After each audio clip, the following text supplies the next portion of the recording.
तो यार अभी तक हमने अपनी एप्लीकेशन में लोड बैलेंसर्स यूज़ कर लिए, डेटा शार्डिंग कर दी, डेटा रेप्लिकेशन करके देख लिया, सिंगल सर्वर से मल्टीपल सर्वर्स पे आ गए, हॉरिजॉन्टल स्केलिंग देख ली। लेकिन यार इतनी सारी स्केलिंग करने के बाद भी कुछ यूज़र्स की कंप्लेंट आ रही है कि यार आपकी एप्लीकेशन में मज़ा नहीं आ रहा, एप्लीकेशन स्लो लग रही है।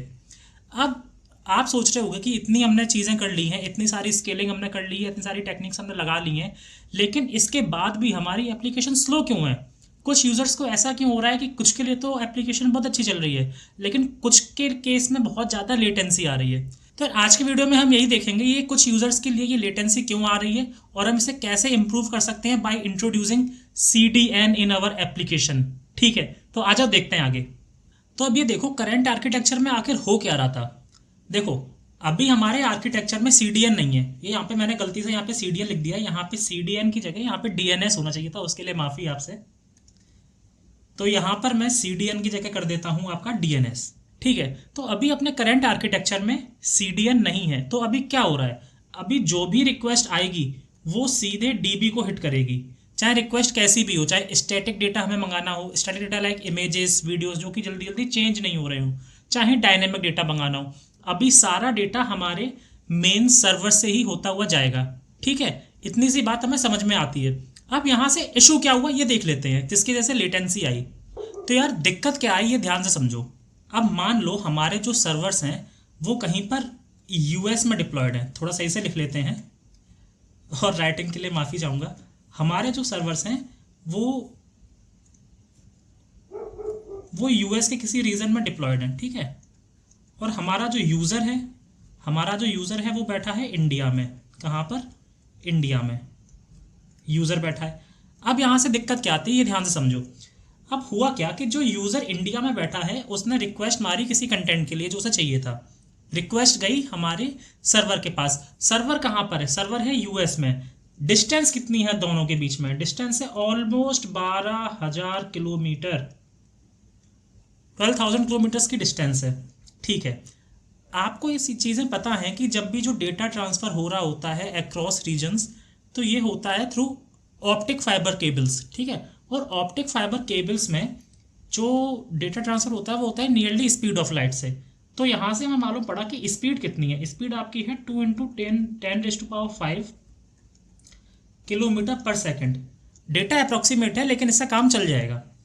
तो ठीक है, अब हमें ये समझ में आता है कि अगर हम अपना बहुत ही सिंपल सा एक फॉर्मूला लगाएं, speed equal to distance upon time, तो यहाँ से अगर हम अपना टाइम निकालें कि कितना टाइम लगेगा हमारे इस सिग्नल को सर्वर तक पहुँचने में, मतलब इंडिया से US तक जाने में, तो यहाँ से हम time equal to distance upon speed कर देंगे।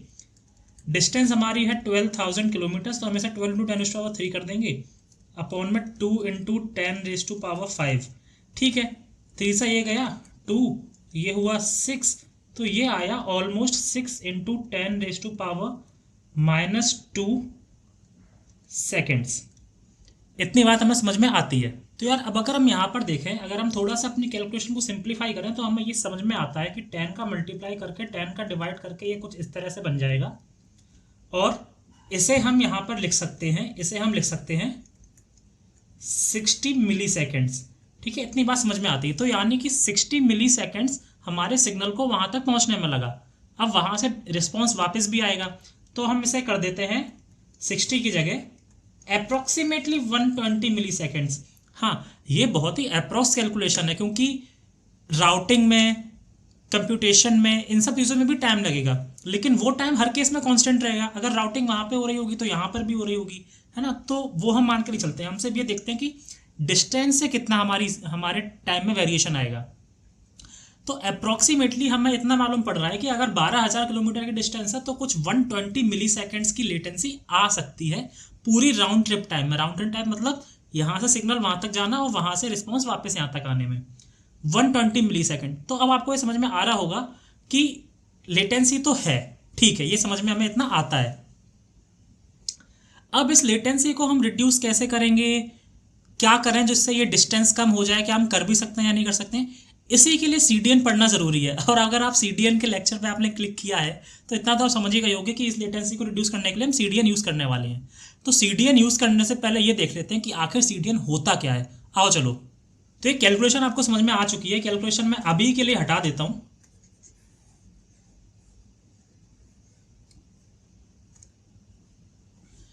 तो यार सीडीएन क्या है? देखो सीडीएन की फुल फॉर्म है कंटेंट डिलीवरी नेटवर्क। अब कंटेंट डिलीवरी नेटवर्क क्या है? देखो यहाँ पे क्या लिखा है, network of geographically distributed edge servers. कुछ समझ में नहीं आया होगा, एक डायग्राम समझाता हूं। अब इस डायग्राम में ध्यान से देखो, हुआ क्या, जो हमारे एप्लीकेशन में जो मेन सर्वर था जिसकी हम अभी तक बात कर रहे थे, बिना सीडीएन के डेटा जिस पर जा रहा था, उसे हम कहते हैं मेन सर्वर। टेक्निकल भाषा में उसे हम कहेंगे ओरिजिन सर्वर। ठीक है, ओरिजिन सर्वर वो एक ही है, ओरिजिन सर्वर एक ही है। लेकिन दिक्कत इसीलिए आ रही थी, कोई यूज़र अगर यहाँ पर बैठा है तो उसे इतना दूर रिक्वेस्ट भेजना पड़ेगा जो कि फिजिबल नहीं है। तो हमने क्या किया, हमने मल्टीपल एज सर्वर्स लगा दिए, मल्टीपल एज सर्वर्स लगा दिए जिनके पास सेम डेटा है एज दिस ओरिजिन सर्वर। मतलब जो कि ओरिजिन सर्वर के जैसा ही डेटा अपने अंदर कैश करे हुए रखे हैं। ठीक है, इतना हमें समझ में आता है कि सीडीएन भी एक तरह की कैशिंग ही हो रही है। ठीक है, और कुछ यूनिक नहीं है यहाँ पे। अब एज सर्वर्स क्यों बोलते हैं इन्हें? इन्हें देखो भाई, एज सर्वर इन्हें इसलिए बोला गया क्योंकि ये नेटवर्क के एज पे लगे होते हैं। नेटवर्क के एज पे मतलब यूज़र के सबसे पास, यूज़र के सबसे पास जो भी नेटवर्क है उसमें सबसे एज पे हमें ये सर्वर्स मिल जाएंगे। इससे फ़ायदा क्या होता है, इससे हमने डिस्टेंस बहुत ज़्यादा कम कर दी। डिस्टेंस कम हो जाएगी तो हमारे टाइम भी कम हो जाएगा, जिससे कि हम लेटेंसी कम देखने को मिलेगी। तो हमें ये समझ में आया कि हमने ग्लोबली हर जगह मल्टीपल सर्वर्स लगा दिए जिनमें हमने सेम डेटा कैश कर दिया एज अवर ओरिजिन सर्वर्स।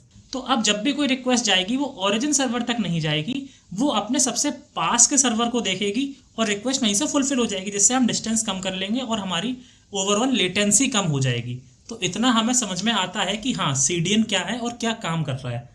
तो आई थिंक अब आप समझ गए होंगे कि ये क्या बोल रहा है, network of geographically distributed edge servers. बात समझ में आती है।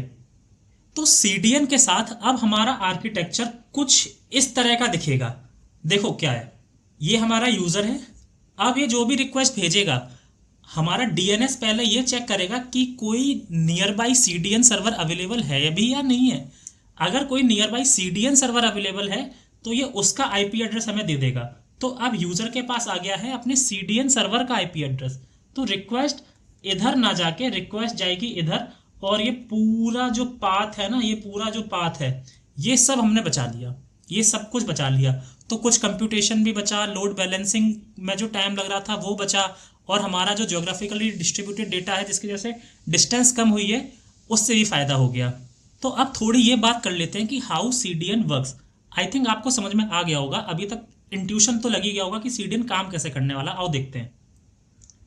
देखो जैसे मान लो ये हमारा यूज़र बैठा है इंडिया में। ठीक है, ये यूज़र इंडिया में बैठा है, अभी इसके पास सीडीएन नहीं है। अभी सीडीएन नहीं है तो ये कोई भी रिक्वेस्ट करेगा तो रिक्वेस्ट जाएगी इतना दूर इस ओरिजिन सर्वर पे। ठीक है, लेकिन अब मान लो हमारे पास है सीडीएन। तो अब हुआ क्या, सबसे पहला स्टेप, इसने रिक्वेस्ट हिट की, इसने रिक्वेस्ट हिट की, हम गए डीएनएस के पास, डीएनएस ने हमें नियर बाई कैश सर्वर का आईपी एड्रेस दे दिया। अब जब हमें कैश का आईपी एड्रेस मिल गया तो इससे फ़ायदा क्या हुआ, तीसरी रिक्वेस्ट गई हमारी तीसरी रिक्वेस्ट गई सीडीएन सर्वर पर, जो कि हमारा डेटा कैश करे हुए रखा था। सीडीएन सर्वर पर जब रिक्वेस्ट गई तो हमने देखा क्या डेटा है यहाँ पर। अगर डेटा है तो क्या हुआ, पुरानी बात है, कैश हिट हुआ, डेटा मिल गया, वापस आ गया। लेकिन अगर हमें वहाँ पे डेटा नहीं मिलता है तो फिर तो हमें पूरा अपना ओरिजिन सर्वर तक जाना पड़ेगा। तो फिर होगा हमारा कैश मिस। तो क्या होगा, पहले हम ओरिजिन सर्वर पे जाएंगे, फिर हम अपना डेटा सीडीएन सर्वर में कैश करेंगे, उसके बाद हमें रिस्पॉन्स मिलेगा। तो जैसे हमारी साइकिल कैशिंग वाले वीडियो में चल रही थी ना, इसमें भी बिल्कुल उसी तरह से चलेगी। बस एक स्टेप ऐड हो गया कि DNS near by CDN server का आईपी एड्रेस रिटर्न करके हमें दे देगा, जिससे लेटेंसी कम हो जाएगी। तो आपको इतनी बात समझ में आ गई कि सीडीएन कैसे काम कर रहा है। अब यार जब सीडीएन भी एक तरह से कैशिंग ही कर रहा है, और हमने पुराने वाले वीडियोस में कैशिंग अलग से भी पढ़ी थी, तो उस कैशिंग में और इस सीडीएन में फ़र्क क्या है, अब वो फ़र्क समझ लेते हैं। देखो सबसे पहली बात तो जो पोजिशनिंग है सीडीएन की और बैकएंड कैशिंग की, वो दोनों बहुत अलग अलग है। जैसे हम अपने सिस्टम, अगर हमने अपने आर्किटेक्चर में भी देखें ना, तो ये देखो, ये जो कैश है ये वाला, ये लगा है हमारे वेब सर्वर यानी वेब टीयर और डेटाबेस टीयर के बीचों बीच, ठीक है। लेकिन ये जो CDN है ये ऐसा कुछ नहीं है, ये सीधे यूज़र से कनेक्टेड है ना, यूज़र के एप्लीकेशन से सीधे सीधे कनेक्टेड है, ठीक है। तो ये तो हमें बात समझ में आती है। अब देखो, लेकिन ये इतना कोई मेन फ़र्क नहीं है। मेन फ़र्क क्या है आओ ये समझते हैं। तो देखो, जब भी हम CDN और बैकएंड कैशिंग की बात करेंगे तो हमारे पास दो तरह की चीज़ें आएंगी, स्टैटिक कंटेंट है या फिर डायनेमिक कंटेंट है। स्टैटिक कंटेंट वो होता है जो कि मोर फ्रिक्वेंटली चेंज नहीं हो रहा है, और डायनेमिक कंटेंट वो है जो कि फ्रिक्वेंटली चेंज हो रहा है। सिंपल सी बात, ऑब्वियस। अब देखो, static content like images, videos, JavaScript यानी कि जैसे अगर आप रिएक्ट में बना रहे हो एप्लीकेशन, तो जब बिल्ड बन जाती है तो वो जावास्क्रिप्ट फाइल है, तो रिएक्ट का बिल्ड। अब बात समझो, अब यूज़र गया, यूज़र ने एक जो हमारा सबसे पहला जो लैंडिंग पेज होता है उसके लिए रिक्वेस्ट किया। अब landing page more frequently change नहीं होते हैं, वो सेम ही रहते हैं। तो अब हमारी रिएक्ट की बिल्ड बनी उस लैंडिंग पेज की, और वो बिल्ड हमें उस यूज़र को देनी है। अब ये जो बिल्ड है ये तो मोर फ्रिक्वेंटली चेंज नहीं हो रही है ना, तो ये से हम बोल सकते हैं एक तरह से ये स्टैटिक है। तो अब इस स्टैटिक के लिए क्यों हम बार बार सर्वर्स पे जाएं, फिर डेटाबेस पे जाएं, क्यों हम एक्स्ट्रा हिट लगाएं? इससे ज़्यादा ज़रूरी है ना कि हमारी रिक्वेस्ट हमारे सर्वर्स को हिट करे ही ना, सीधे वो CDN पे जाए और CDN से हमें डेटा मिल जाए, है ना। इमेजेस हैं, इमेजेस चेंज नहीं हो रही हैं, तो स्टैटिक कंटेंट के लिए तो हम we don't even hit our servers, हम अपने सर्वर्स को भी परेशान नहीं करते हैं, हम सीधे CDN के पास जाते हैं, उसका डेटा उठा के ले आते हैं। तो स्टैटिक के केस में तो कोई दिक्कत नहीं है, लेकिन डायनामिक के केस में हमें दिक्कत आती है। तो स्टैटिक केस में हम समझ गए, जो स्टैटिक डेटा होगा वो हम CDN पर डालेंगे, वो हम अपने बैकएंड कैश में स्टोर नहीं करेंगे। बैकएंड कैश में मेन वेरिएशन कहाँ पर आता है, अब समझते हैं।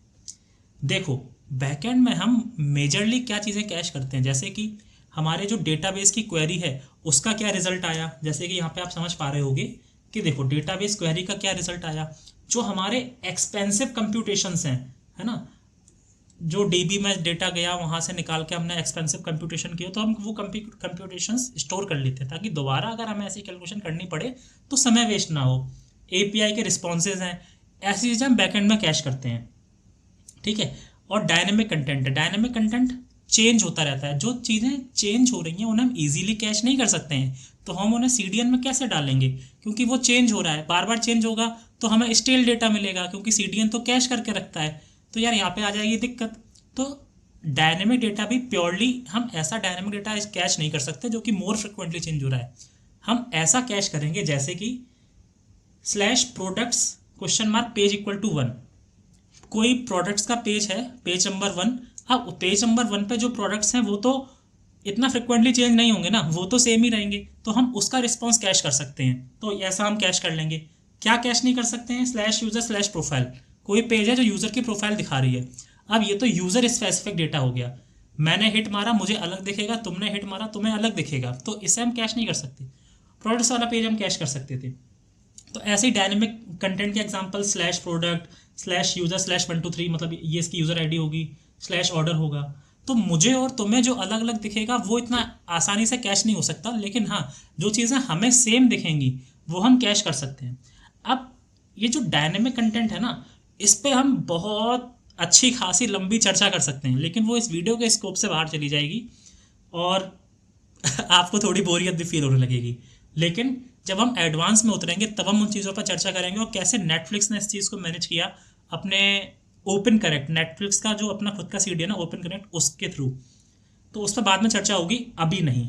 तो अब ये देखते हैं कि इससे फ़ायदा क्या हुआ, CDN से हमें क्या क्या फ़ायदा हुआ। देखो, सबसे पहले तो reduced latency globally, latency reduce हो गई, समझ में आ गया। रिड्यूस ऑरिजिन लोड, हाँ सही है। अब जो भी हमारी जो रिक्वेस्ट हैं वो ऑरिजिन सर्वर पर नहीं जा रही हैं, वो CDN पे चली जा रही हैं, तो ऑरिजिन सर्वर पर रिक्वेस्ट हमने बचा ली वहाँ से, ठीक है। ट्रैफिक एब्जॉर्प्शन, अब जो भी ट्रैफिक आया 95% ट्रैफिक हमारा CDN से जाके ही लौट गया, ख़त्म हो गया, उसकी रिक्वेस्ट ऑरिजिन तक गई नहीं, क्योंकि CDN ने हमारा डेटा कैश करके रखा हुआ था। तो नेटवर्क का एब्जॉर्प्शन हो गया CDN नोड्स पे ही, एज नोड्स पे ही, हमारा जो ट्रैफिक है वो ऑरिजिन सर्वर तक नहीं गया। हाई अवेलेबिलिटी, अब ये सोचो क्योंकि हमारा जो ट्रैफिक है वो CDNs पे ही एब्जॉर्ब हो जा रहा है, तो अगर कभी हमारा जो ऑरिजिन सर्वर है वो डाउन चला जाता है या फिर स्लो भी हो जाता है, तब भी एंड यूज़र को फ़र्क नहीं पड़ेगा, क्योंकि उन्हें जो डेटा सर्व हो रहा है वो हो रहा है CDN के थ्रू, ऑरिजिन सर्वर के थ्रू नहीं। तो हमारा अवेलेबिलिटी भी बढ़ गई। DDoS मिटिगेशन, डीडोस अटैक आप सभी जानते हो, अगर किसी ने डिस्ट्रीब्यूटेड ये जो डॉस अटैक होता है, डिनाइल ऑफ सर्विस, अगर किसी ने बहुत ज़्यादा हाईली ट्रैफिक कोई रिक्वेस्ट मार दी, बहुत ज़्यादा ट्रैफिक भेज दिया इंटेंशनली हमारी एप्लीकेशन पे, तो होगा क्या, वो ट्रैफिक मिटिगेट हो जाएगा अक्रॉस सीडीएन सर्वर्स। वो सारा सीडीएन सर्वर्स के थ्रू ही जो एज नोड्स हैं वहीं पर एब्जॉर्ब हो जाएगा, ओरिजिन सर्वर तक नहीं जाएगा, जो कि सिंगल पॉइंट ऑफ फेलियर हो सकता था, लेकिन वहाँ तक रिक्वेस्ट सारी पहुंची ही नहीं, वो सारा एब्जॉर्ब हो गया हमारा सीडीएन सर्वर्स में ही। तो डीडोस अटैक से भी हम बच गए। तो ये कुछ फ़ायदे हैं सीडीएन लगाने के इन प्रोडक्शन सर्वर्स। लेकिन भाई अगर हमारे कुछ फ़ायदे हैं तो नुकसान भी होंगे। नुकसान पे बात कर लेते हैं। नुकसान इसके कुछ बहुत खास नहीं है। देखो, जैसे कि हाँ देखो, अब कोई नई चीज़ इंट्रोड्यूस करोगे तो कॉस्ट भी बढ़ेगी, और सीडीएन जो है वो मेनली थर्ड पार्टी सर्विसेज से आता है, लाइक अमेजोन का क्लाउड फ्रंट हो गया, क्लाउड फेयर हो गया, एक अकामाई करके भी होता है, जो हमारे ये सीडीएन वेंडर्स होते हैं, ठीक है। तो एक तो कॉस्ट बढ़ेगी और थर्ड पार्टी पे आपका रिलायंस भी बढ़ेगा, ठीक है। Cold start problem. Cold start problem क्या होती है? कोल्ड स्टार्ट प्रॉब्लम ये कहती है कि मान लो आपने कोई रिक्वेस्ट भेजी, अब वो रिक्वेस्ट किसी ऐसे रीजन्स में किसी ऐसे रीजन में आ रही है जहाँ पे हमारा सीडीएन सर्वर एग्जिस्ट ही नहीं करता, हर जगह नहीं हो सकता है, मुंबई में है, सिंगापुर में है, लंदन में है, मान लो अफ्रीका में नहीं है, और अफ्रीका से किसी यूज़र ने रिक्वेस्ट भेजी, अब क्योंकि सीडीएन वहाँ पे है ही नहीं, तो वहाँ से वो रिक्वेस्ट अभी भी हमारे ओरिजिन सर्वर पे ही आएगी, तो उस यूज़र को लेटेंसी देखने को मिलेगी। तो 100% लेटेंसी तो हम हर यूज़र के लिए तो कम नहीं कर सकते, है ना। ये हो गई। कैशिंग इशूज़ हो गए। स्टैटिक डेटा में तो ये नहीं आएगा, लेकिन डायनेमिक डेटा है हमारे पास। अब डायनेमिक डेटा है, वो चेंज हो रहा है, तो जैसे वो चेंज होगा तो उसके लिए हमें कैश इनवैलिडेशन स्ट्रेटजीज यूज़ करनी पड़ेंगी। हमने पढ़ी थी ना कैशिंग वाले वीडियोज़ में, वो देखना जाके।